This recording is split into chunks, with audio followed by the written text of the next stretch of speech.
Hi there, it's Christine Padavon, the Paladina, and today's daily health tip has to do with Almagam dental fillings, which are made of high doses of mercury. Now, years ago, this used to be standard even for our family dentist. Any cavity that I had to have a filling for, he used Almagam. Okay. Then years later, composite resin came out, and our dentist was mentioning how much more healthy that was to use. And even in college, when I was getting my fillings checked out by a new dentist, he took a Geiger counter to see, if there was a lot of leakage with my mercury fillings. And he said, this is how to safely do this.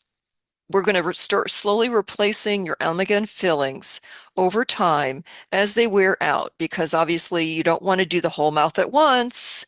Otherwise, you're releasing all of that mercury all at the same time, and you could get a toxic overload. I had somebody mention this to me who had a dentist that hurriedly, within a month or two, did all the whole mouth, and they got very, very ill from the amount of mercury they were breathing in.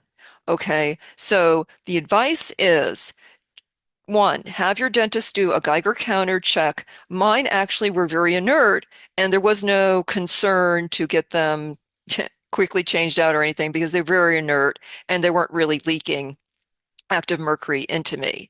And two is, as you wish to replace them, you do it slowly. Okay, you do not do the whole mouth all at once. Okay, and then build up a toxic overload.